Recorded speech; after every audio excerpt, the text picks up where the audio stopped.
Afternoon, everyone. Still got a couple of folks logging in, so just kind of hang tight. We'll get started in just a moment.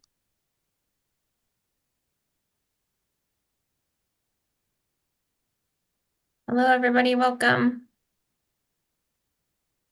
Still have a few more folks checking in. For everybody who's just joining us, welcome to the National Directors meeting. For those who joined us on Friday, welcome back. In just a second, I'm going to turn this over to our moderator for today, Chris Callahan, to take over the show for this afternoon. Just as a reminder, if you would like to ask questions during today's webinar, you can use the React button at the bottom to raise hand functions. You can type a message in the chat or just unmute yourself and speak at the end. If we don't have time, we'll move along and we'll get questions answered at the end. Right, I think everybody who needs to be logged on is logged on, so I'm going to turn it over to Chris. So Chris, take it away. Hey everybody, welcome to the second in our two-part series on the 2024 FSOP Project Directors Meeting webinar. Ellen hosted the meeting the webinar last week, and I'm really grateful to be with you today for the second round of presentations. Keith and Peggy, thanks for getting us all organized, and Keith, thanks for the introduction to Zoom for everybody today. So, right, this is the second part of this year's FSOP Project Directors meeting. We're fortunate to have representation in these presentations from almost all of the regional centers and from across the country. We have 14 presentations total within the webinar, and we've expected over 100 people to attend from over 26 states and representing 45 universities and organizations. So thanks for being with us to hear about the good work we're all doing and to share and hopefully extend the work from all these projects. This webinar series is pulled together as a collaborative effort between the Lead Regional Center, the Southern Center, the North Central Regional Center, the Northeast Regional Center, also known as NECAFS, the Western Regional Center, also known as WRCFS, and USDA NIFA, our primary federal sponsor, for whom for the support we're incredibly grateful for. The agenda for today is we're going to hear a little bit from Jody Williams from USDA NIFA on in terms of an update on the FSOP program and what we might expect going forward. We're going to have a series of 3 presentations on 3 projects and then take a break at about 2:40. And then we'll wrap up with 4 more project presentations and then a summary of the evaluation approach for the FSOPs coming from Matt from University of Florida. And we'll just wrap up with some remarks and any final questions and sharing that folks might have. The other thing I just want to remind everybody is if you can generally stay on mute unless you have a question and it's time for that question to come up. Also take a moment to silence other electronic devices that might be around you if you can. Like I said, we'll have a break at about 2:40 Eastern, which is 11:40 Pacific. And we really do appreciate you being here. Generally speaking, try to keep questions until the end of each presentation. You are welcome to use the chat box to drop a question in along the way, and we will be monitoring that. If time allows, at the end of a presentation, there may also be an opportunity for you to unmute and ask your question live. But we'll play that by ear. Great. With that, I'd like to turn it over to Jody. Thanks, Chris. Jody, welcome. Thank you, everybody, and welcome to the Project Directors meeting. I'm going to give a very quick update, start with a little bit of background just for if there is anyone new on the call. So the Food Safety Outreach Competitive Grant Program provides funding for food safety training, education, and outreach for small and mid-sized producers and processors that are affected by the Food Safety Modernization Act, with a specific focus on reaching underserved communities. So in terms of this past fiscal year, in terms of the award cycle, we've completed processing the recommended awards for fiscal year 2024. All parties have been notified, and everyone should have received recommendations or declinations with feedback. So if you have not received anything from us and you submitted a proposal, please let me know. Oftentimes that information is lost in our junk mailboxes. And then kind of when application time comes around, folks want to resubmit and they're scrambling trying to find their comments. And so they realize they didn't have them. So take a look. If you haven't received anything, please reach out so we can make sure we can get those to you guys in plenty of time. We're looking to have the press release for awarded projects by late October. The Food Safety Outreach Program request for application for this coming year should post on a similar timeline. So we're looking at late fall, early winter, so similar to last year. And then proposals will also be due along that similar timeline as well. We are looking to kind of go back to our original priorities without those regional centers this year, community outreach program, priority area, the collaborative education and training, and the technical assistance or grant writing skills. As usual, all priorities are eligible for the collaborative engagement supplement. That's an additional $150,000 for meaningful collaborations with minority serving institutions. Please be mindful that they must be meaningful collaborations. There have been proposals that have been declined because, or not recommended, or ranked lower, I guess, because those collaborations were not meaningful. So please make sure that if you are collaborating, make sure that it is a true collaboration. We're really pushing the technical assistance priority, grant writing skills priority area. This year, we're looking to support the development and refinement of grant writing skills and provide grant writing resources for the communities that we serve. These resources should really target entities that support individuals or groups that are led by and directly interact with underserved populations. And that includes new applicants, community-based organizations, as well as minority serving institutions to strengthen applications to the Food Safety Outreach Program from those entities. We're also asking that applicants work collaboratively with the regional centers to ensure broad coverage and outreach to their specific regions and communities that they're looking to serve. This could include coordinating and communicating workshops and sessions through the centers, as well as using regional center websites, portals, and social media feeds to share toolkits, webinars, and other resources. The grant writing resources developed will significantly increase the number of successful applicants from organizations that support food safety education and training, servicing the Food Safety Outreach Program's target audience.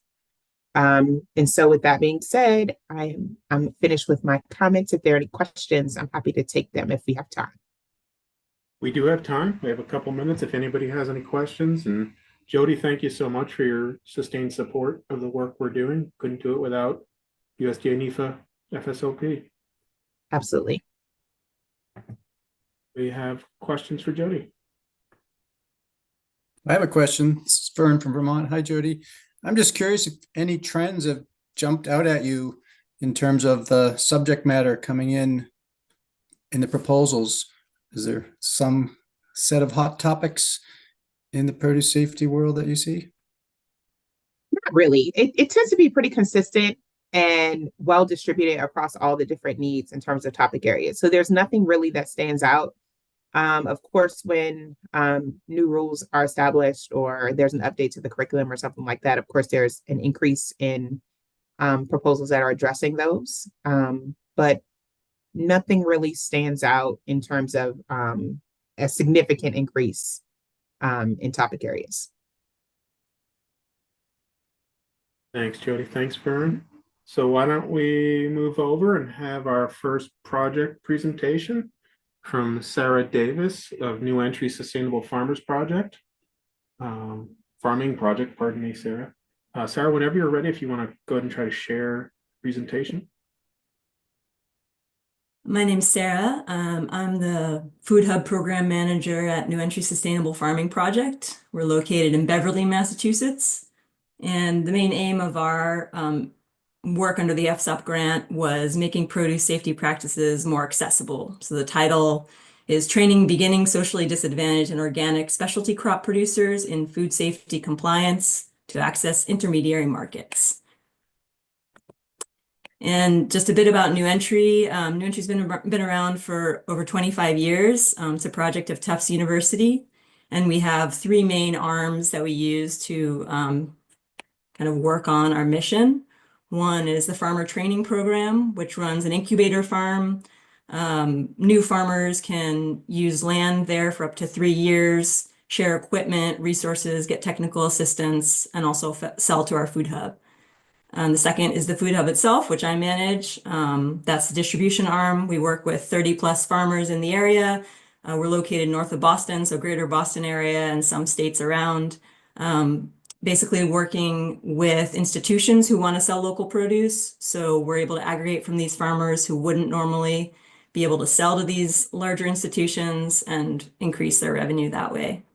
And then the third is a national network, which connects with the broader network of farmer training programs around the country and basically works to make resources more available to small farmers all over. And for today, I just wanted to highlight a couple projects we did over the last few years. One is develop a plain language guide. Two, kind of a mock audit program for our farmers. And three, kind of a DIY wash station prototype. So for the food safety resource guide, the aim here was really to use like plain language, images, and to make some of the sometimes opaque regulations more accessible to farmers and really to break it down into simple terms. So this is a guide that you can access online or can be printed out. Here's kind of an example. The idea was to break down like many of the topics that farmers might need to go through if they were getting food safety certified. And to help with those processes, give resources step by step, and also explain why you would want to do any of these things in the first place as best as we could. Again, using infographics, simple language, trying to make this stuff accessible. And the second was this mock audit program, basically realizing farmers are intimidated by the audit process. People who may want to get certified. In Massachusetts, we have what's called the Commonwealth Quality Program, CQP. And we wanted to make it easier for farmers to go through this process. So basically a member of our team would make an appointment to go out to the farm and go through like all aspects of the farming operation with the farmer. We created this template for walking them through the different like categories that an auditor would go through. So for example, looking at health hygiene, we would ask them like, are there hand washing stations? Where are they? Do you have policies on protective clothing? All these things one by one in each of the areas, making notes. And then at the end, come up with some simple actionable items that they could follow in order to decrease risk on the farm and improve what would happen if they invited an auditor to come. So things like writing a food safety plan if they don't have one, or specific SOPs for, say, their delivery vehicles, how to clean them before and after, having logs for the different cleaning processes that they do. And then usually setting up another time to go back and do the process all over again once they've done these steps, to go through it again. The idea being that they would gain confidence that they could actually go through this process. And the third project that we focused on was specifically, did a project in Drake, Massachusetts, where there's like 6+ farmers who share a wash station and cooler, have limited funds, and needed some support in upping their food safety practices. So this is an infographic we developed with the farmers after we set up the wash station, basically with the wash tubs, with table, hose, and kind of showing the flow of how the produce would move through the wash station, dirty produce getting washed, where it should go, where to put dirty bins, where to put clean bins, and into the cooler. And this is hanging in their wash station. And at the same time, we did a video of kind of how this station would be used, as well as like we actually built it with the farmers that day during the training. So this is the site itself, very simple, but again, just like focusing on decreasing risk of contamination. So I want to just show you just 30 seconds of the video we made just so you could get a sense of it.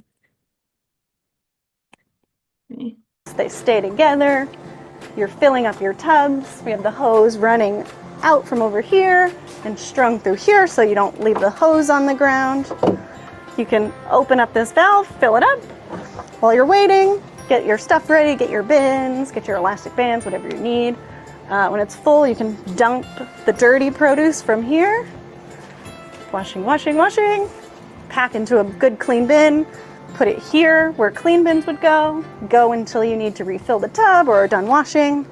And then when you get there, you can take from this clean pile and move it into the cooler.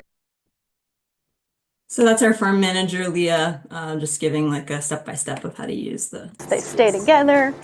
You're filling. And the last thing we did at that site was, again, with the farmers, come up with like what needs to be done every week to take care of the space. So again, using pictures to make this accessible. There's a variety of languages spoken and limited language English access. So just making this accessible to everyone, how the space needs to be taken care of. It's a shared space. Just things like how to sanitize the tubs, what to do with food scraps on the ground, things like that. And lastly, this is us in the food hub, kind of doing what we do best, packing the produce from that we aggregate from all these farmers and getting it out to the clients. Yeah, that's it. Just wanted to thank you for listening to some of the projects that we've worked on, and please feel free to reach out to us anytime. Thank you, Sarah. Great project. Really appreciate the presentation. Does anybody, we have a few minutes if anybody has questions. Sarah? Just use the raise your hand feature in Zoom or turn on your video and try raising your hand physically. I might be able to see you.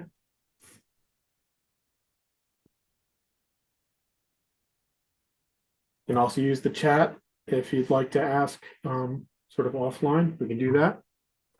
And if there are no questions, then I'm going to suggest we move along to our next speaker, which is Pei Yu from University of Missouri. Hey, go ahead and share your screen and start your presentation. Hi, good afternoon, everyone. And my name is Pei Liu. I'm associate professor from Program of Hospitality Management from University of Missouri. And my co-PI is Dr. Toria Eaton from Lincoln University of Missouri. And I am pleased to present our project titled Establishing a Food Safety Model Farm as a Training Center to Advance Food Safety for Hmong Farmers in Missouri. And this project is funded through USDA FSOP in 2022 and has been granted for 1 year no-cost extension. And at here, I just want to say thank you to all our team members, and we couldn't done this without all their help and assistance. So just want to give you a little bit background of our project.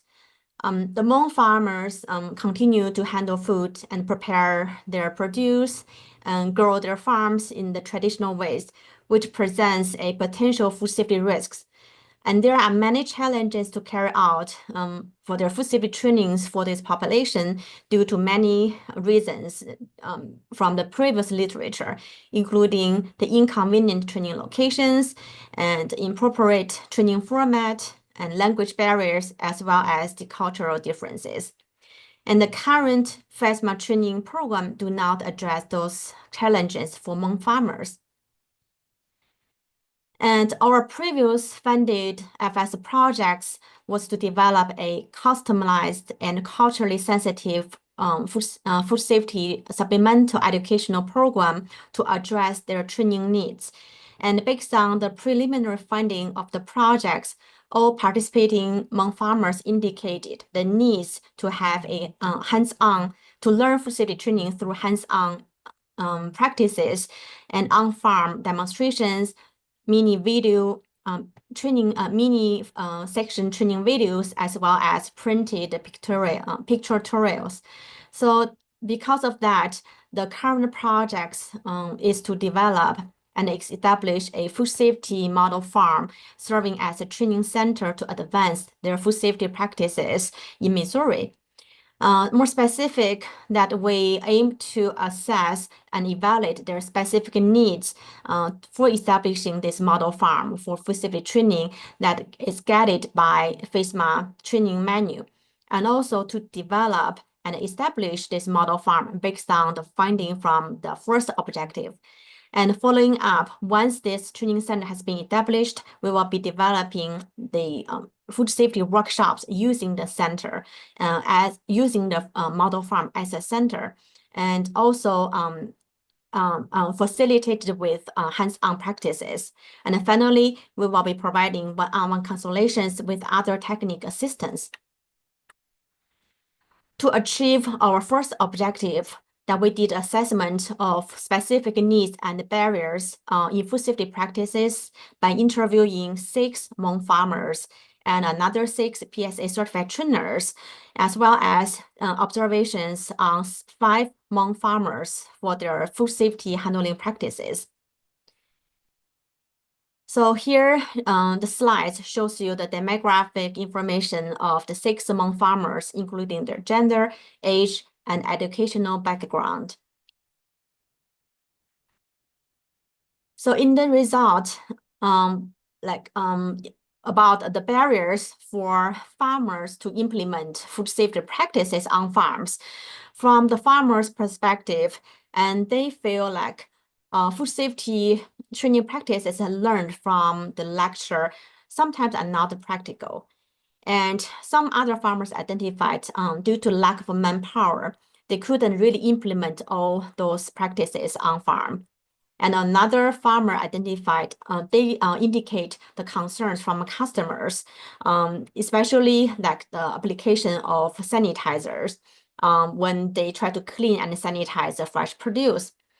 And on the other side, the trainers identified financial barriers and the capability of interpreters regarding how the training contents can be explained by the translators to Hmong farmers. And also the farmers' perceived needs on why they have to learn those food safety practices, and a true understanding about the mechanism of food safety also impacting their understanding and the implementations of food safety on farm. And also we asked them what are the items need or tools need to implement hands-on practices on farm. And here are the list of items were identified, including washing stations, storage containers, coolers, storage rooms, as well as chemicals, especially for test strips, because that some farmers, they do not understand or they do not know when is the time to change water when cleaning fresh produce or other veggies. So they normally just say when they look at the dirt, the water turns green or become dirty, and that is the time. And so they need a test strip sometimes to tell them that is to use as an indicator. And carving structure is another item they needed. But when you look at list, the top 3 identified as the most beneficial by those farmers. We also asked them to identify the preferred food safety training format and the language. And they indicated they love to learn those knowledges through hands-on training. And if has to be taught using lecture, they would love to have the lecture followed by individual consultations, and as well as the interpersonal discussions, and followed by farm visit and demonstrations. In terms of the language, they love to have Hmong as the first language, but also they're welcome to learn that using simple English. To implement objective 2 and 3, that we use the findings from the first objectives, and then a model farm was established. If you look at the first picture, and the foundation that was all established using the concrete floor. And then outer washer was purchased, and also the 3-compartment sink was also purchased for the model farm. So we can demonstrate how to do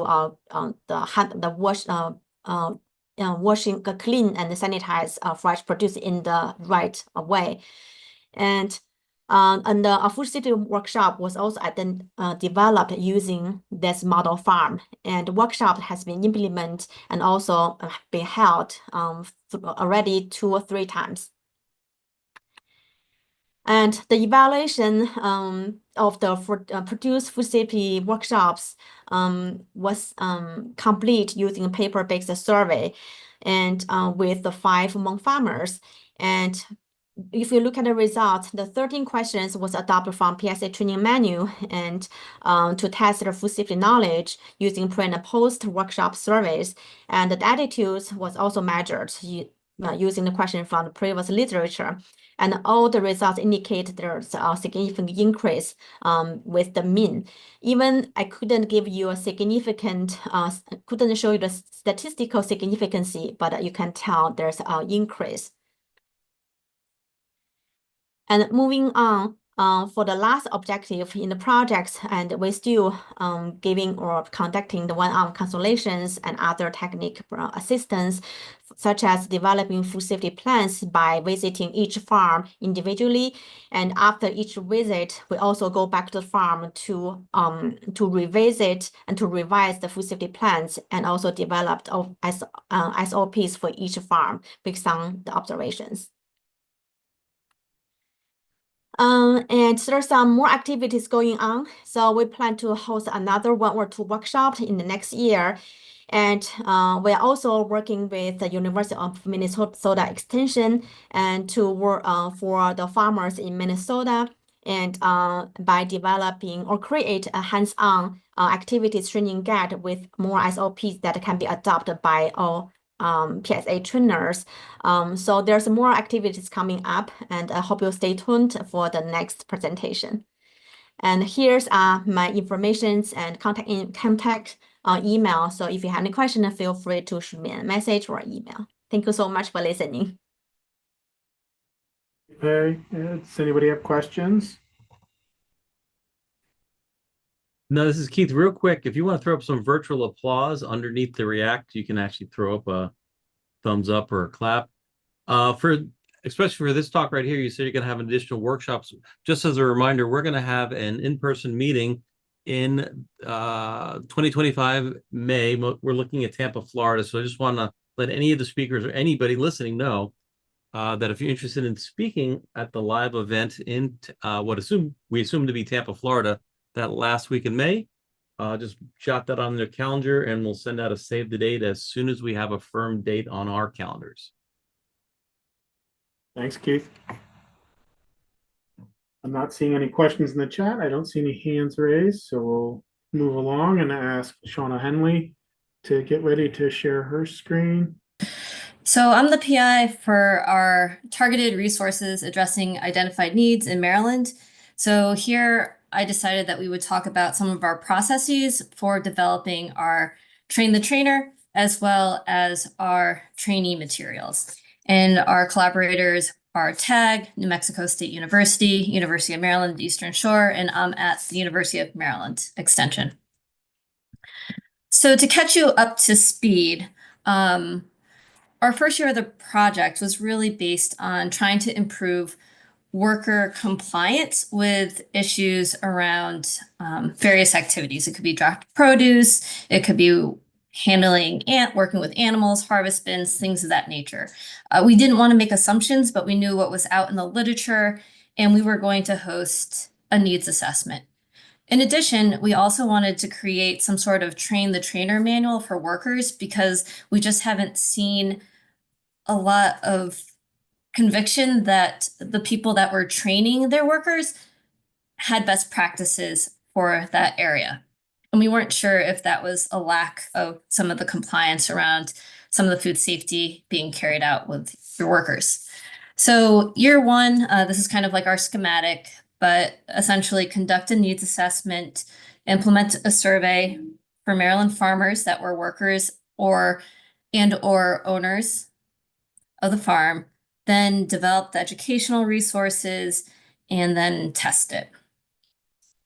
So here, just to give you some background from what we found from our needs assessment in year 1, was that a lot of folks did complete the survey, which was nice. We had 37 of the 58 respondents complete all the survey questions, and that was about a 10-minute survey. Some of the major outcomes that we saw, not surprising, time and cost around training materials was a big area. It was interesting to see that owners felt training should be longer than those taking the training. And we did see that people wanted hands-on activities and some sort of toolkit. And they also mentioned print or materials that they could read as well. Now, I'm throwing this slide up here for Don't Wash Your Chicken. I don't know if any of you have seen it in the past, but basically this was my dissertation when I was at Drexel under Dr. Quinlan. And for a consumer food safety education campaign, it blew up pretty big for what food safety education typically is. And so when our team was getting together, we were kind of in the back of my mind trying to figure out how can we make this as big of a success as a consumer food safety education campaign. So we worked with our old collaborators from my dissertation, New Mexico State University. And here I just wanted to show some of the things that we put into place around accessibility and diversity. New Mexico and our team decided that we needed workers and people that had different backgrounds and genders. We also wanted to make sure that we had health literacy principles in place. So we did use an online tool to make sure that the readability of our objectives and our goals and other parts of our worker train the trainer manual was appropriate. And here on the right, you can see some of the accessibility items that we wanted to highlight on our website. Another thing that we wanted to do was make this look as though it was part of a larger project. On the left is a 2014 project, Produce Safety Matters, with purple fruit. So again, you can see some of the players involved with Produce Safety Matters. And when we were designing our materials on the right, I wanted to keep the purple produce, just so that all the videos from Produce Safety Matters go in line with what we were developing. So it just all makes sense. And here to differentiate, you can see our purple fruit has circles on it. Here you can see some of our outputs, and we'll do some screenshots of our website to get you quickly accustomed to it. But we have a supervisor manual. We have the website, producetrainer.org, that's live for you to visit at any time. We have a 30-second video on farm risk assessment. So one of the things that we felt as a team was that people have a hard time grasping what risk assessment is. And knowing that ag water was going to be changing, we wanted something to help preface what risk assessment might mean when that final rule came out. We also have 3 lessons. So the first lesson is Farm Food Safety I Spy. We also have something around visual SOPs, just because a lot of folks during the NECAFS conference talked about visual SOPs, and we just haven't seen anything come to fruition. And the last lesson is a day of risk assessment in action. So applying everything from the previous lessons into what are those decision-making skills a worker might need to put into play the day of harvesting. So here's just kind of a schematic. So again, walking you through our process. New Mexico likes to have reference photos when they're creating their illustrations. So Angela Pirelli-Gruber, who is essentially a co-PI in this project, with her leadership, really wrote out a strong list of shots that we needed on different farms during different times of the season for diversity. And you can see how we cataloged some of the photos and all the pieces that we had in place for our shooting back in July 2022. And the pieces that we wanted to show that were the correct and incorrect processes. So how does that translate? So if we're looking at our risk assessment video, we have on the left just a small diagram of what the final product would look like for each screen. We also have some verbiage of what we wanted our narrator to say. At the time, I think I was watching a lot of Mission Impossible videos, so we did take some inspiration from movies into this theme. We'll skip the video for the sake of time. Looking at lesson 1 in our food safety, I Spy, New Mexico recommended that we kind of take that 10,000 foot view of all the different things that could happen on a farm, activity-wise. And from there, we started building out a game that could walk people through what would be the right answer and why it would be the right answer. So you can see some of the different icons here in play. One of the things to notice is that for the employee being sick, originally they had a female and we changed it to a male just because we didn't want to get into the conversation. Well, maybe the person who's throwing up is pregnant and all the conversations around that. So to keep it simple, we just changed the gender of the person. Some of the images on the right are kind of walking you through our lesson number 3 for harvest day decision making. And then on the bottom right, just a short diagram of what we were thinking of for our visual SOPs. So again, when we were thinking about building out the program, not only were we thinking about folks that might want to train folks using an online process, maybe through Zoom or tablets or something more interactive like that, as well as for the farm community that might not use internet and need hard copies of materials as well. So here going into the produce trainer manual, on the left is the cover, and some of the things that we shopped around a bit was how to make this workable, that someone who owns a farm or managing the food safety practices trainings would want to use this.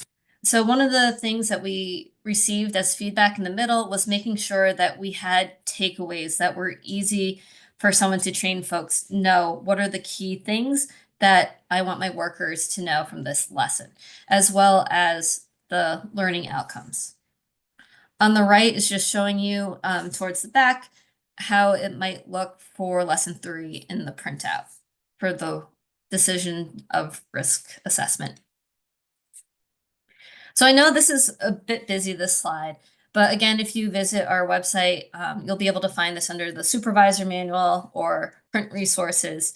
But again, we had some different influences going on here. So one of the things was a book, 1, 2, 3 to the Zoo accounting book.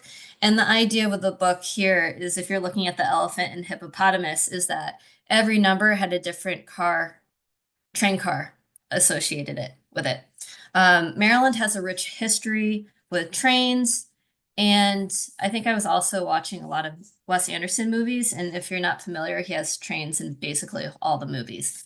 So again, when we were thinking about developing our supervisor manual, we thought an easy way for someone to pick the book up and know what lesson you were on was to use the theme of trains. It was in the title of our project, and build out each lesson as a train car. Another thing that we heard a lot from growers was that all the training materials out there was not specific to their operation. So we also wanted to make this customizable for when they needed it. So add what you need. Here's some suggestions from our expertise, but again, your operation is going to be different, so customize it for your farming operation. Here we have 3 different pages. So one of the questions that we got from a farmer is, why are we using pictures? And so we decided that we would put something in our supervisor manual for why we chose illustrations. So if you look at the wheelbarrow down on the bottom left-hand corner, it's simplified. There's not a lot of extra details to get lost in when you compare it to the wheelbarrow on the right. So again, we wanted to let readers know why we used images and why we had all those reference photos when you're thinking about the back end of designing. We also wanted to give folks some quick tips public speaking, in case that was something that some of these trainers might not always be applying when they're training their workers. And then again, tackling a little bit of the food safety culture at the farm level. So looking at our resources, here's a screenshot of our website that walks you through the different lessons. And if you go to the print resources, we're still building this out, but we have different things in terms of our bookmarks for marketing purposes. And then we also have the coasters for visual SOPs. This kind of goes in line with what we were hearing at the NECAFS meeting this past year. And then again, just really piloting our materials with actual workers and farm owners. We also found unintentional audiences. So for example, my 3-year-old daughter loved the Food Safety I Spy game, get them early. And we also used the Food Safety I Spy with 7th graders for an agriculture awareness event, just to let them know, hey, food safety on the farm is part of owning a farm. Right now we're recruiting farms, and that's about it. Shauna, appreciate it. Appreciate all the resources you've developed in that really important area, worker training. Janice, whenever you're ready, you're welcome to share your screen, and Okay. I think we can get started. All right. Okay, good afternoon, everyone. My name is Janice Hall, and I am the PI for the Building a Food Safety Training Program to Empower Disadvantaged Producers in Alabama. And thank you all for this opportunity for us to share our exciting news about the project and all of the accomplishments. So I want to start by actually sharing a video that really gives a good overview and highlight of some testimonials from a couple of our veteran farmers and also our team members. So I'm going to share our video first, and then I will start with our presentation. The Alabama Cooperative Extension saw a need in our communities throughout the Black Belt part of our state to make sure that our farmers understood the materials that we were actually teaching them. For years and years, we have been providing food safety and produce safety training. The Building a Food Safety Program to Empower Disadvantaged Producers in Alabama is a project that we felt like would benefit the farmers. I returned back to my home and to the place where my brother has his farm. I got involved with the Empower Farmers Market program through my affiliation with the Extension Office. We started learning a lot of things that we didn't quite understand, and we figured out that, hey, there's a little better way to do this and to get a better product at the same time. One of the things that we were really excited about is targeting our low vision farmers. A lot of times we take for granted that you can actually see even the screen. We made sure that the screens were wider, the fonts were bigger. As an elderly individual, they were able to provide magnifying glasses and things for us to be, the print, you know what I mean, was large enough for me to be able to read and comprehend without straining, and that was a plus. And the book materials also, it lays it out there, put it in bold print, so you know that this is what's important. We also were intentional about making sure that they could hear us. So all of our programs throughout the training, we use PA systems. We wanted to make sure that we were empowering our low literacy farmers. We went into this project with the idea of taking that curricula and we lowered the literacy level on it to a 6th to 8th grade level. They were very aware to try to accommodate the information, the time, and our comfort and our appreciation of being there. So I think it was great. It wasn't like they were trying to go through the material to satisfy a requirement. It was all dedicated toward the people that were there. So all of our farmers were able to come in without even having to request accommodations because we made sure that they were fully accommodated. In working with writing, implementing, evaluating the program, we work with the Communities Improvement Association and also Tuskegee Cooperative Extension System. So this was a great project through NIFA. It was a godsend to a lot of our low resource farmers. The bang that we got out of it was that we know that they now know how to handle food safely, to make sure that it is safe for the public to consume. And so anytime we have that, that's good for everybody. So our role in this grant was based on marketing, facilities, and also providing conferences with the farmers conference that we have every year. So I think this grant is a great opportunity for the farmers to do their farmers market and also gain knowledge. The coolest thing about this project is throughout the trainings, we were able to provide all kinds of materials and resources. We had this safety kit that they could actually take with them and use on their farm. At the end of the project, we wanted to have a finale day for our farmers, so we created these opportunities for farmers to have a farmers market day. And this was an opportunity for our farmers to come out and showcase what they've actually learned, setting up their displays, making sure that the produce that they were selling was safe, to make sure that they're practicing all of the food safety content that they've been learning throughout the project. And I'm on that path now to improve the things that I know can be beneficiary to myself and to the public. All right, so here are some of our program highlights. Basically, we modified the enhancing the safety of locally grown produce for growers to sell their products to the farmers market. And we also added an agribusiness component. So this particular curriculum was one that we use with the farmers that are selling at our local farmers markets and the roadside markets. And we took the enhancing the safety of locally grown produce along with Virginia Extension's online version, and we modified it and lowered the literacy level and worked with the Alabama Institute for Deaf and Blind to make sure it was accommodating for our farmers. So this is one of the curriculum and program that we will continue to do. Will be led by our food safety team throughout the state. As you heard in the video, we also provided magnifying glasses and PA systems, and also increased the font on that curricula. One thing that we are super excited about is our common language or plain language word list that we developed for the produce safety growers training.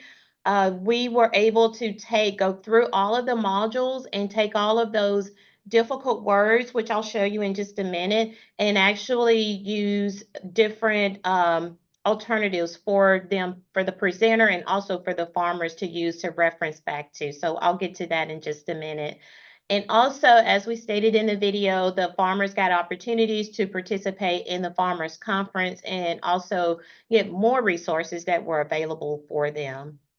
Here are some activities that we conducted throughout the Black Belt. You can see pictures on the right of just some of the activities that we had going on. We provided food preservation workshops, of accommodations, using some of our accommodations, the marketing local safe produce. We also, one of the other curriculum was revamping our cottage food law, making sure that the content in that was also accommodating for our farmers to understand and be able to, for those of you who are not familiar, the cottage food law is actually a program that Alabama has that allows anyone, farmers or producers, to take their products and sell them from their home legally. So this is a great opportunity. So they got to learn how to make jam, and they can sell breads and dried herbs and herb mixes and things like that legally from their homes. But they do have to go through this training in order to be certified to do that. We provided the produce safety growers training using some of the resources that we redeveloped. The serve safety training also was one of those that we accommodated the producers in attending.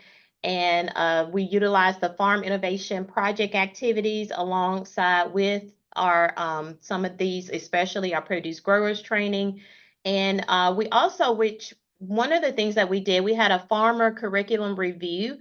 After we went through and modified the curriculum, we wanted to really get feedback from our farmers on what they felt like was accommodating alongside what our advisory board recommended. So this was a great opportunity for a group of farmers, or I think we had about 22 farmers that participated, and we went through and presented it to them and gave them copies, and they were able to give us more feedback as to what they felt like was acceptable or accommodating for them. And then, as you heard and saw in the video, our farmers market day, which was really a great event for our farmers. Here is an example of our common language word list that we develop. You can see, and let me just give you a couple of examples. On the right, basically, if the produce growers training had the word address, the instructor would use the word discuss as an alternative word to help them to understand, because address can mean so many different things in different languages.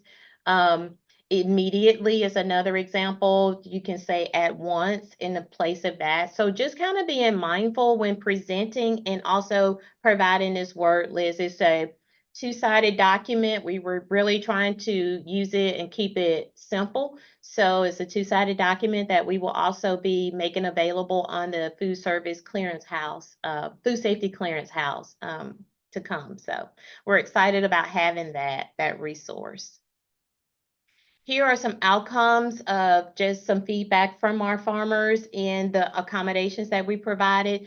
80% indicated that the magnifying glass was helpful to those who needed it to see better. 82% indicated the PA system made it easier to hear. And 84% indicated the program was easier or somewhat easier to understand and remember than other food safety programs they attended. So we were really proud that the accommodations that we made for them actually helped them in a good way. These are some qualitative findings for our farmers. Just some feedback that we got from them. They listed some of the things that they found beneficial that they learned for the first time, and some that they found that they better understood: cleaning and sanitizing, temperatures, labeling, business licenses. We also discussed that part of it, testing major food allergies, so on and so forth. Here are some the key takeaway from this project that we are really proud of is altering existing curricula and developing supplemental training tools for low literacy, low vision, low hearing farmers, and training them by utilizing these strategies can improve their food safety learning experiences. So again, everything that we actually develop will be used throughout the state by and led by our food safety team to continue to help not only our farmers, but also producers and anyone that selling food basically to the public. I want to introduce or reintroduce, some of you have probably met them, and throughout this project, here's our project lead team, Dr. Camila Rodriguez, Anthony Pinkston, Dr. Evelyn Creighton, Millicent Braxton, and Dr. Raymond Shungay are all of our co-PIs, and myself, Janice Hall, as the PI. And here is the development team. We could not have done this project without them, so many thanks and kudos to them. Our food safety team: Rebecca Catalina, Janet Johnson, Bridget Brandon, Alice Moore.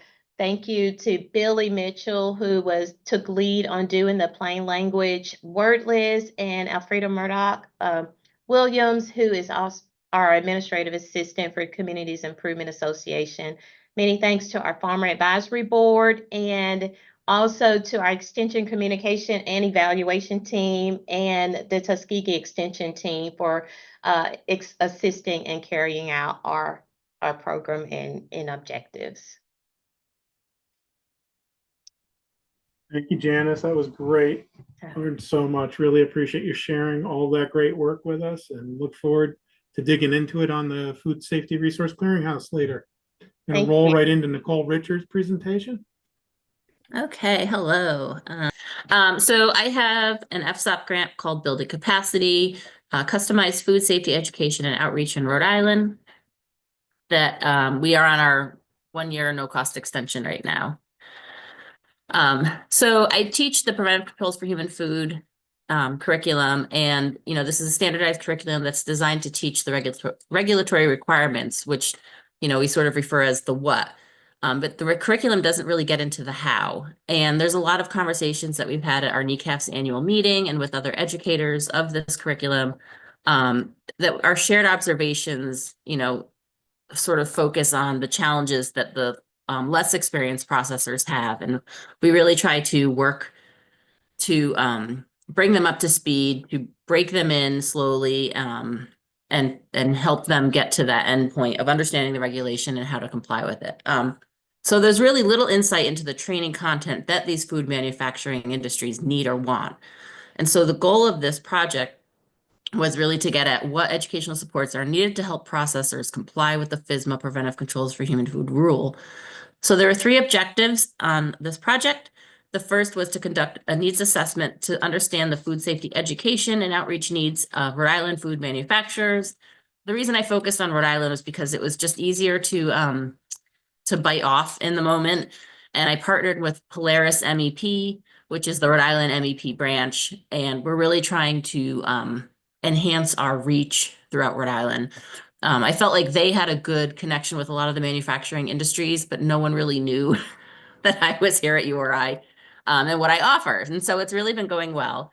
And so based on the results of this needs assessment, we plan to customize, develop, or expand upon food safety training materials, and then offer those educational opportunities to Rhode Island food manufacturers in the format that they prefer, which will be indicated by the needs assessment.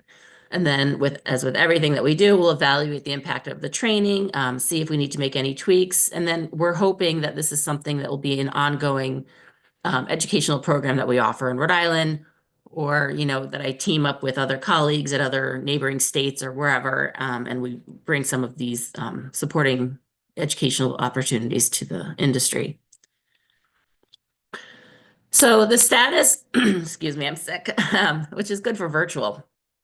So we created our needs assessment, and we had we had content review was conducted by 10 individuals who had expertise with preventive controls and survey development. We made final tweaks, and last March we sent out the survey through email using the Polaris MEP listserv, and there are 158 individual companies on their listserv. And we also sent it out to the Rhode Island Department of Health Food Processor Wholesale License Database, and there were 235 businesses there. About 70 people entered the survey, 43 qualified and participated in the survey.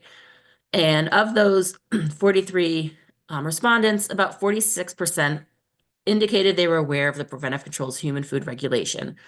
And so we sort of paused, which is what sort of has been the delay, and we decided to do a paper survey where we're mailing it out to all those folks, because we really want to incorporate those smaller operators that aren't aware, so that we get the whole picture, so we can really help a larger audience. And I feel that we felt that by doing the paper survey, we might have a better chance of maybe connecting with some additional operations. So we'll be collecting this data through October 1st, and then we're going to analyze the data and figure out what their needs are. As a excuse me, as a reward for participating in the survey, we offered a free preventive controls for human food training.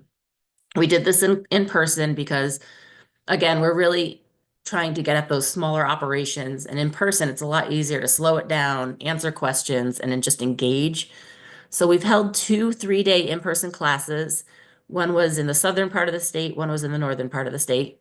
It is a small state, though, so I'm not sure that it matters. But Rhode Island mentality is they don't like to travel. So we do try to go north, where more of the industry is. We had 29 attendees. And now that we're doing the paper survey, we're going to offer a 3rd free training, but we're going to do a different format, because based on some feedback that we received, some of these small operations were saying that 3 straight days is really hard for them to get out of work.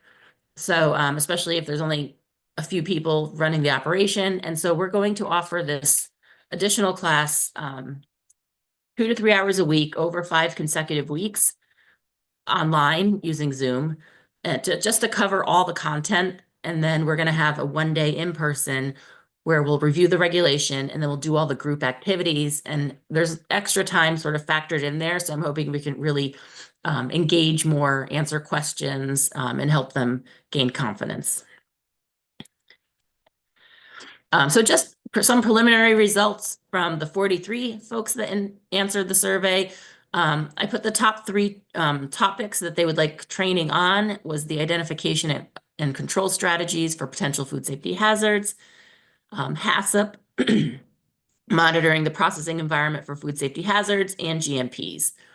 And then the people that they said would need that training included production managers, inline workers, QA, QC, and then some people said no training was needed. So next steps include completing the paper survey. We've gotten, I can't remember how many have come back because I gave them to a student working with me. We're going to analyze the data probably through November, and then sort of work on our approach, our programmatic approach of, you know, what topics they need, what's out there that we can use. Do we need to develop anything, et cetera. And then we'll sort of try to get that curriculum, excuse me, finalized by April so that we can offer it to Rhode Island and then evaluate the programming. And again, the end goal is really just to develop things that we can, you know, offer continually throughout the state. But does anyone have any questions? Thanks, Nicole. Thanks. So sorry to hear you're not feeling well. Thanks for powering through and giving us an overview of your project. Really appreciate it. Thank you. Let's move right along to Sara Runkel. Sara, whenever you're ready, or feel free to share your screen and start your presentation. That looks great. Thanks, Chris. Thanks, everyone. Happy to be here today to give you an update on our Diversified Farm FSMA Training Initiative project. CFSA is a 45-year-old membership-based organization that serves over 2,500 members in the Carolinas, primarily small, diversified, sustainable, organic producers. We have a number of project partners on this grant, including NSAC, Community Alliance with Family Farmers, and the New Mexico Farmers Marketing Association. And want to recognize folks that are currently working on the project, as well as some people who have worked on this project in the past, which I'll get into the timeline here in a second. The need for this curriculum is to educate diversified, sustainable, and organic producers on the fundamentals of food safety, making sure that that training is scale appropriate and culturally sensitive, while also meeting the equivalency requirements of the produce safety rule. And our goal is to have a curriculum that prepares small and mid-sized producers to both meet specific third-party standards like gap audits and regulatory requirements, primarily the produce safety rule. This project has been going on for a number of years. So the development of this curriculum was actually started in 2018. That work was coordinated by NSAC with the same group of project partners. And so during that first round of funding, the curriculum was developed with the project partners. There were multiple rounds of review by FDA, which produced a PowerPoint-based curriculum with activity lesson plans. In 2021, CFSA was awarded the current FSOP grant. We're currently in our one-year no-cost extension of that grant.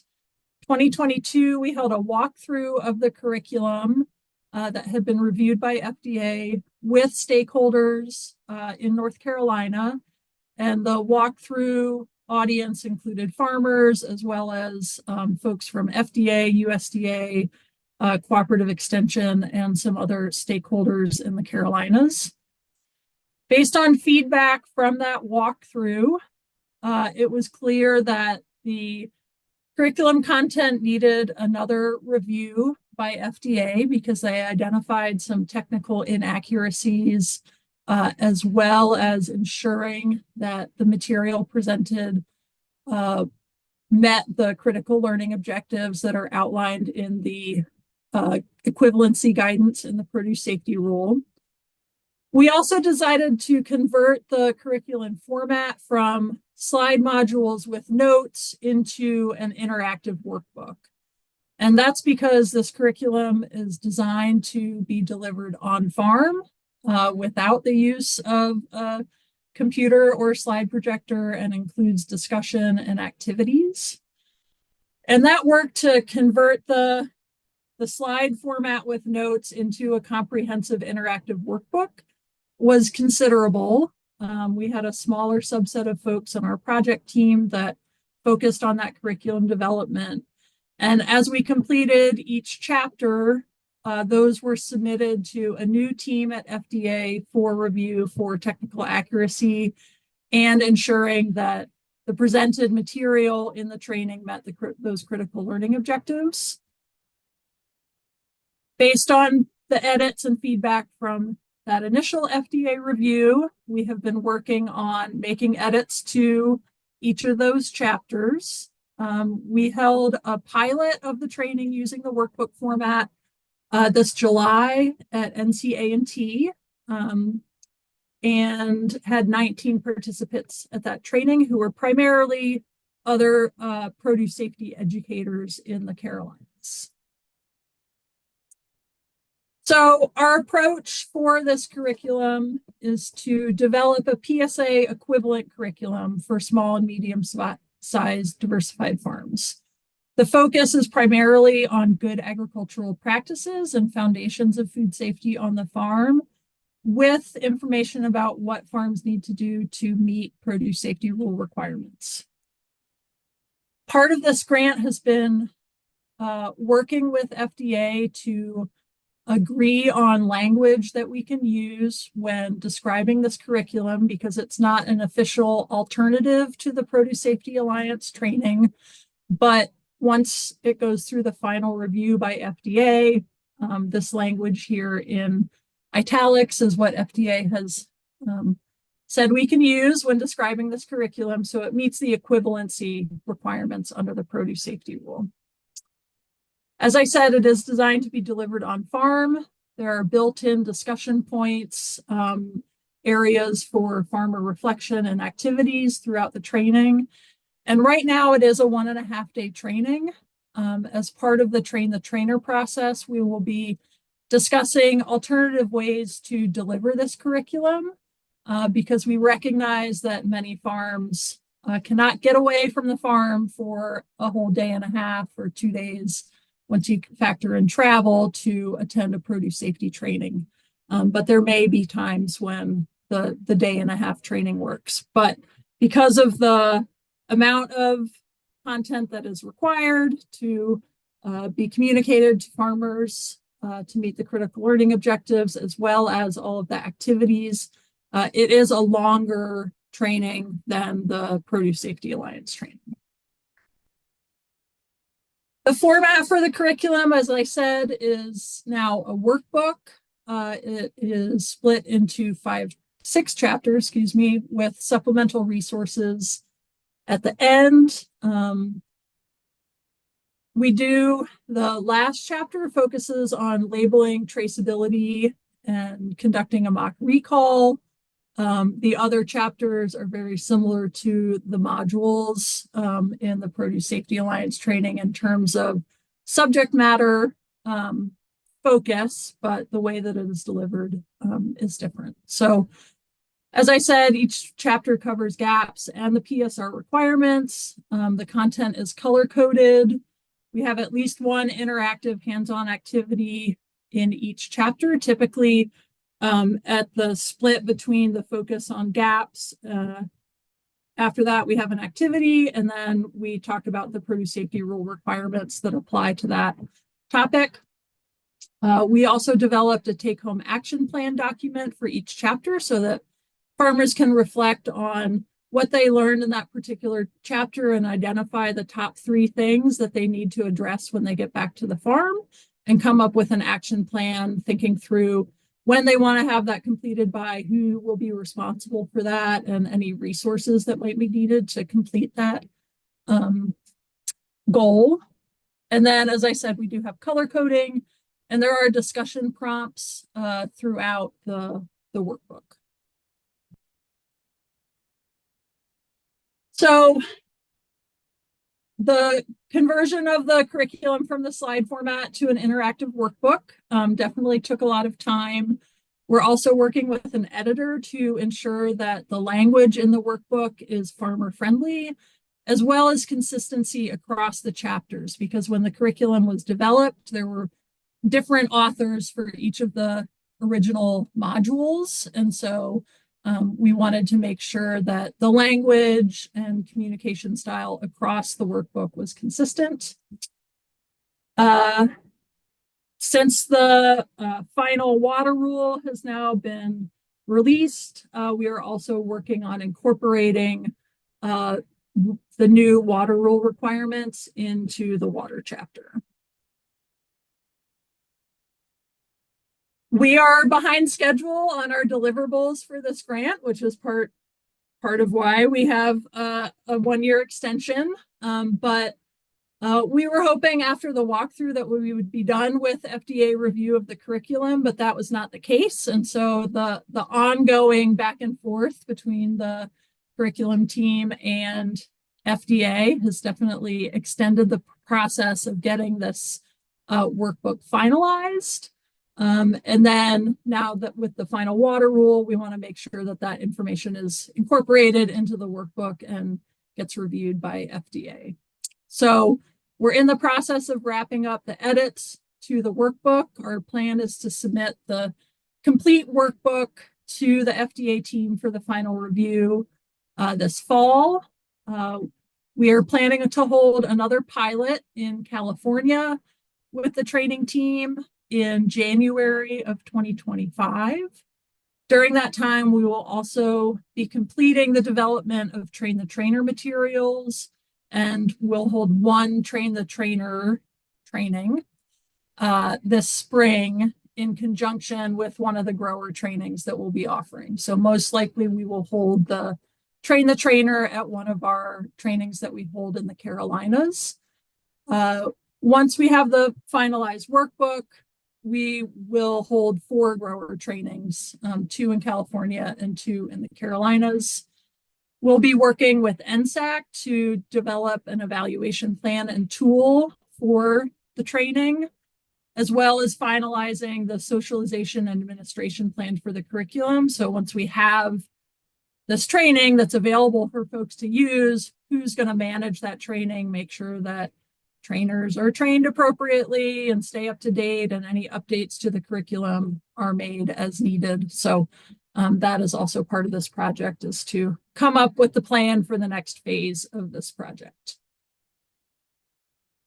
Thank you, I want Sarah. to acknowledge some other folks who have been involved in the ongoing work of this project since its inception. So the Wallace Center and the local Food Safety Collaborative, the National Farmers Union, as well as Marty Mesh from Florida Certified Organic Growers provided guidance on the initial development of the curriculum. And then our curriculum reviewers at FDA, as well as USDA and NIFA for supporting this project. Thanks, Sarah. Appreciate your presentation very much. I'm going to actually change up the schedule a little bit. Matt is hoping he could go next, and Kranti was kind enough to say go ahead. So Matt, when you're ready.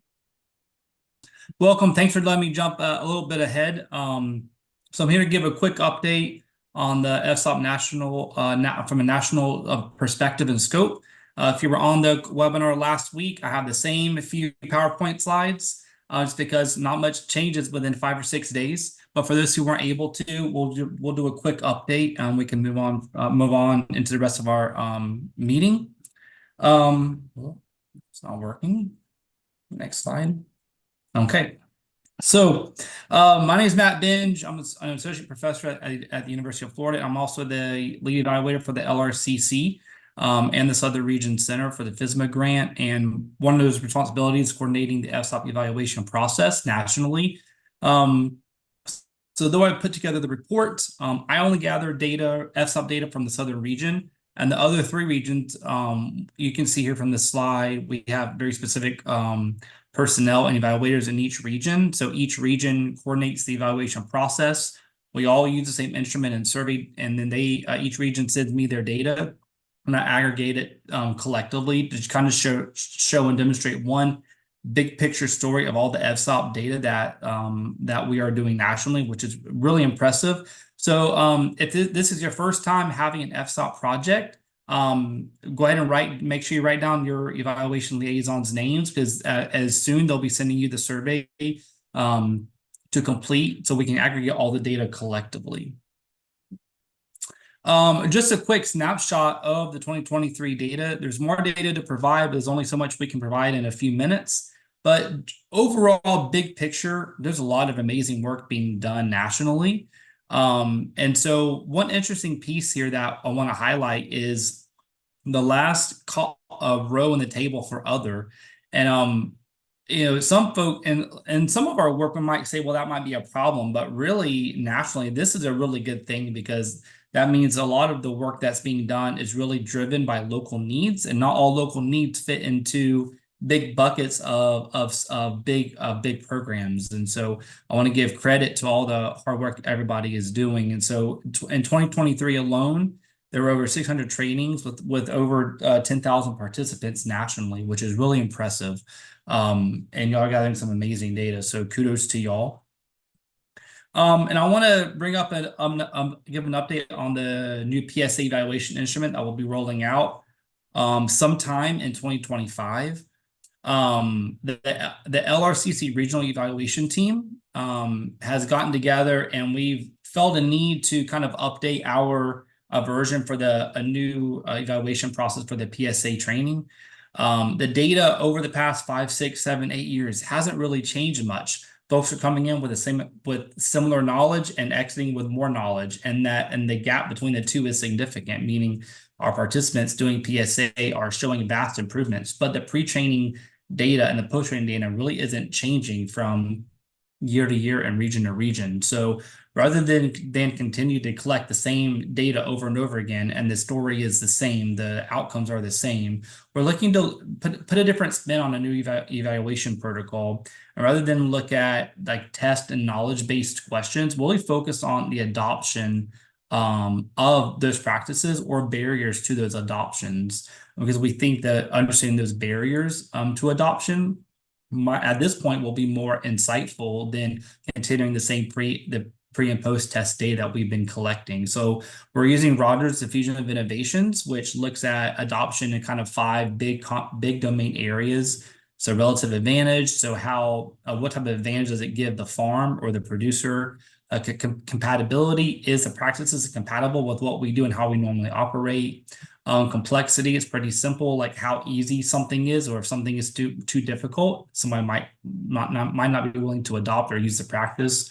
Trialability, can someone test it out first before making a full commitment? And last, observability, can someone see it in action first before making that decision? And so each region will be using the same PSA, the same evaluation protocol, and the goal is to roll it out in 2025 sometime when we have it ready, and collect some data, do some further analysis, fine tune and tweak any items we need to, so we'll be ready and set to go. So on the bottom, I have a 4-step process. We're currently on step 2. Lyndell Narayan from Utah State University in the Western region took the lead on creating the survey of the instrument. I've reviewed it, and right now all the LRCC evaluators are reviewing it now. Next step is to make tweaks and allow some trainers in each region to review the instrument and look at the items, and then provide some feedback. And then step 4, implement it, roll it out, and they gather some data, and to make sure that what we're measuring is hopefully what we're wanting. And then we'll be able to provide some really cool and new data and information that our states and our trainers can use to help further the adoption of these best practices through the PSA. And so if you have any questions, reach out. I'm always available for a phone call, email, set up a Zoom or Teams chat, or you can speak up to one of your regional evaluation liaisons for FSOP, and we'll be happy to help answer any questions, provide further information. So with that, I'll yield my time to the last speaker. Thanks, Matt. Thanks for getting us back on track schedule-wise. Appreciate it, and thanks for the update on evaluation and where we're headed. Kranti, you're up. Thanks for letting Matt go ahead, and looking forward to hearing from you. No problem. Chris, can you able to see the full screen? Okay. Yes, it's Good perfect. afternoon, everyone. So my name is Kranti Yemmireddy.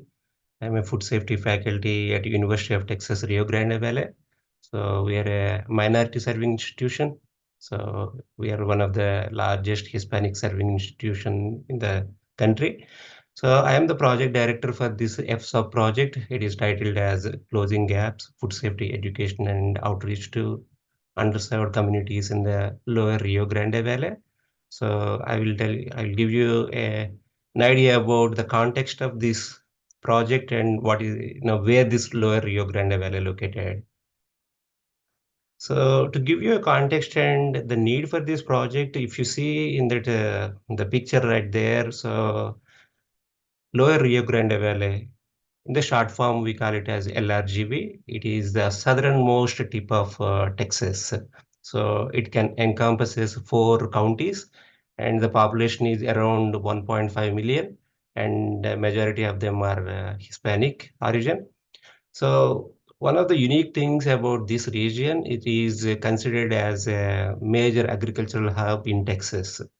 And apart from that, as it borders the Mexico, and we have several land ports of entry from Mexico to United States. So there will be a lot of economic activity, especially the fresh produce imports that goes around this region. So there will be, as per an estimate, 6.3 billion of fresh produce imports that happens every year through this region. So there is a lot of economic opportunity, and we have very big producers and distributors. So they are all well equipped with their food safety educational resources and systems. But the other aspect is we have several small and very small produce growers in this region. And there is an increased activity of this, organic and sustainable farming practices.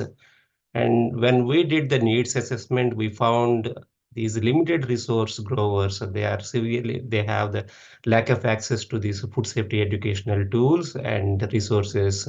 And also many of them are like Spanish speakers. So that's why there are barriers.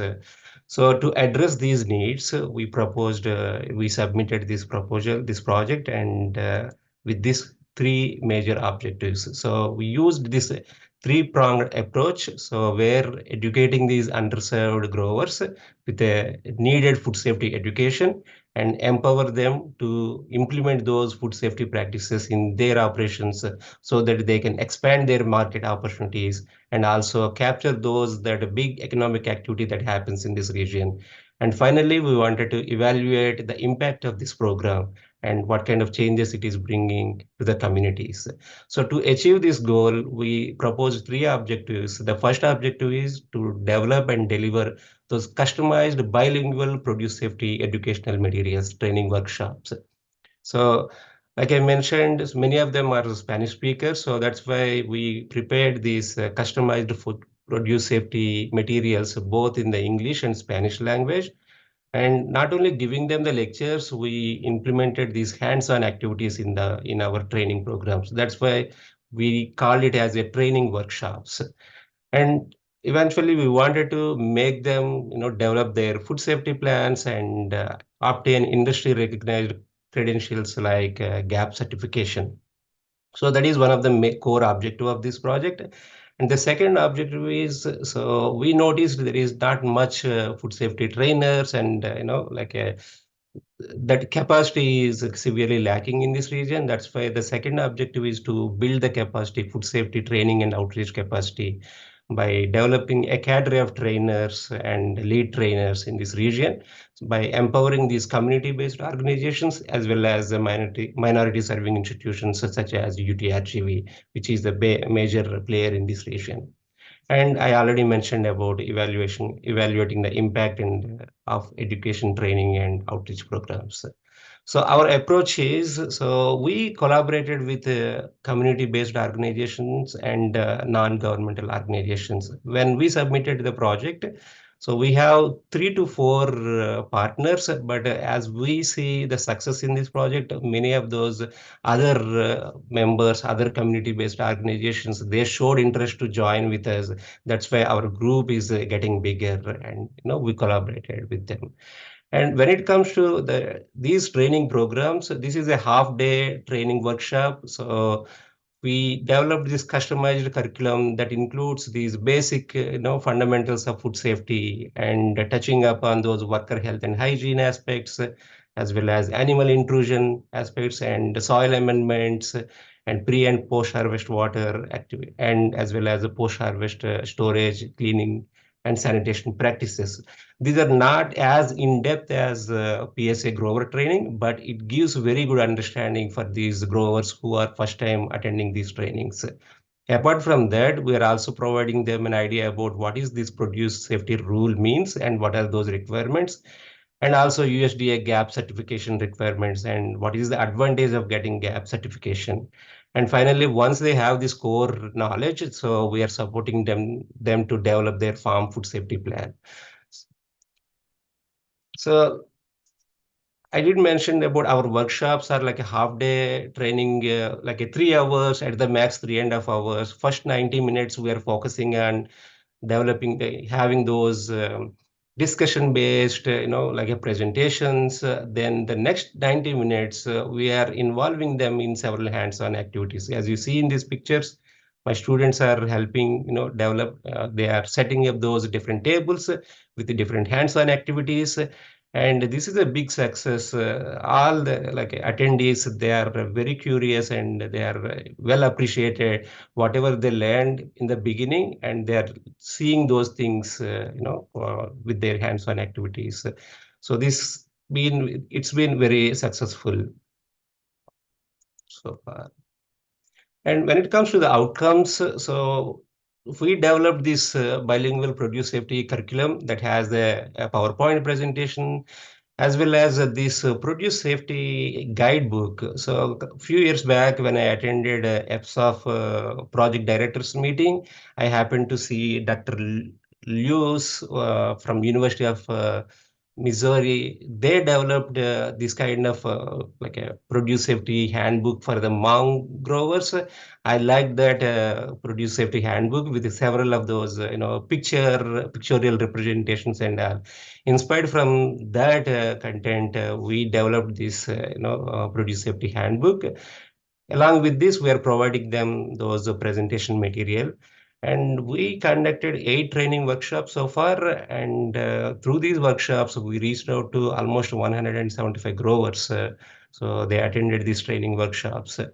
And since the time is very limited, like only 3 hours, we are not getting much opportunity to elaborate on those GAP certification requirements.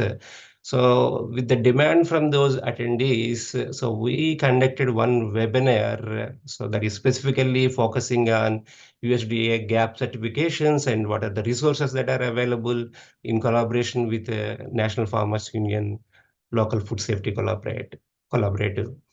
And when it comes to the second objective in developing the cadre of the trainers, so so far 9 trainers are developed and 1 train the trainer.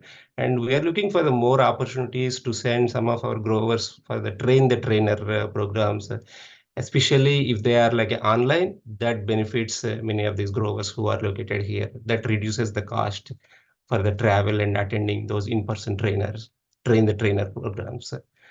And I already mentioned we developed new partnerships and collaborations.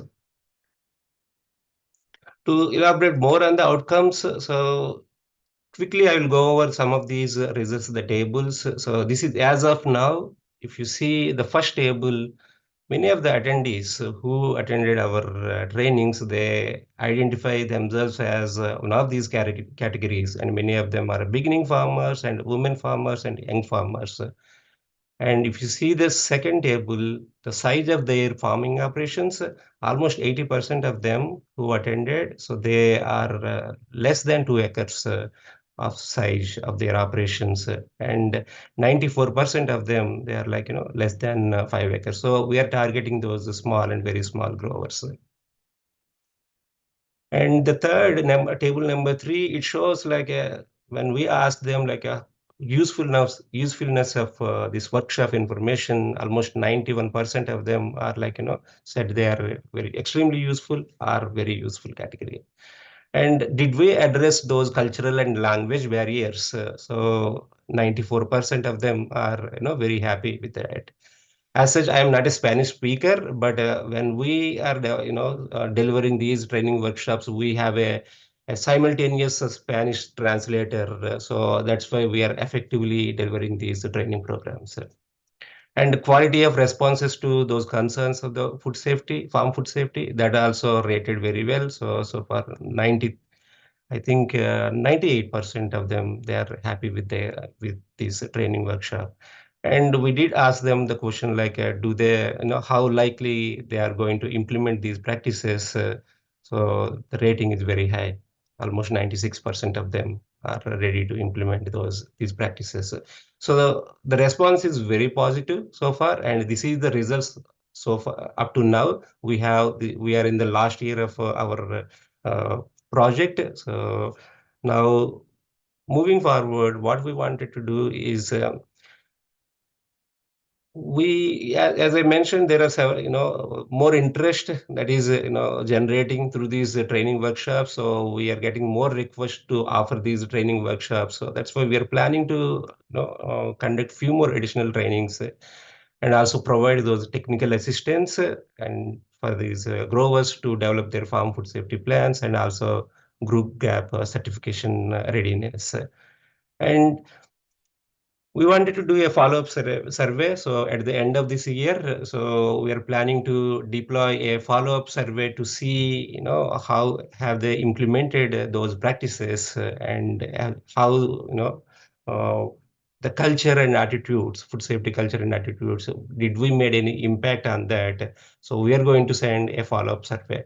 For our surveys, we collaborated with an external survey. So that entity is doing this external survey. And beyond these, we also conducted, when we are offering these workshops, we captured the pre and post training, the knowledge gain, and the needs assessment. So there is a lot of data. We are planning to, evaluate that data, and we are planning to present that information next year in SRIPS meetings as well as in the FSOP project directors meeting.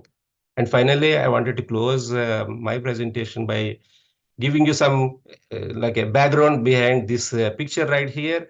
So this is from one of our training workshops in Brownsville, Texas. So this kid here, she attended this training with her parents, as her parents are busy in learning these food safety tools, food safety information.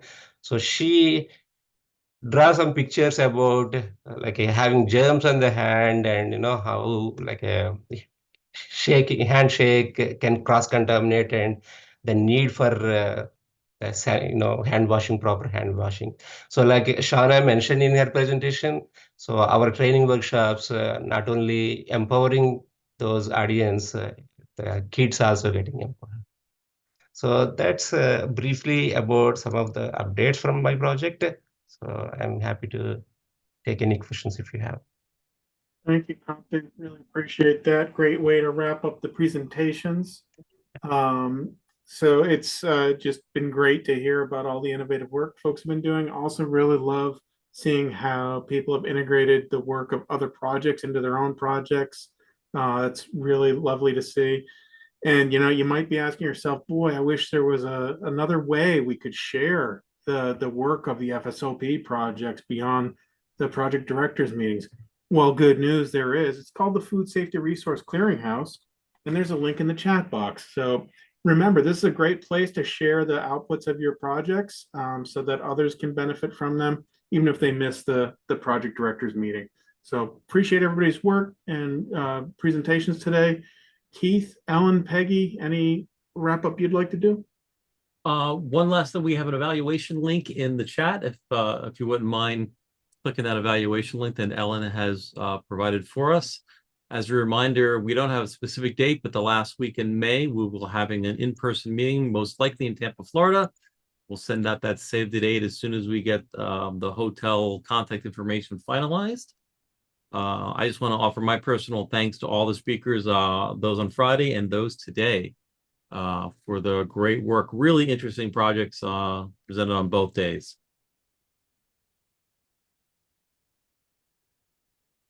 Thank you. Ellen, Peggy, anything you'd like to add? I want to say thank you to all, to everyone for attending and for our great team. A great job. Does anybody have questions that have come up from any of the presentations that you'd like to ask before we wrap up? Or reflections? My last comment, I love the visually impaired presentation. Janice, I think that was you. That's brilliant. Again, I've never really come to my mind. We always worried about visually impaired, not being able to read, but actually not being able to see is brilliant. So that's why I learned something new. That's awesome. Someone asked, where did I buy the magnifying glasses? I did purchase those from Amazon. There were different kinds. We kind of tested the waters throughout the project of what would work. And we had some that had lights. We had some that could fold up in a little case to drop in your pocket. So different kind, and we allowed them to pick which ones they wanted. Thanks, Janice. It's great. Any other thoughts, questions?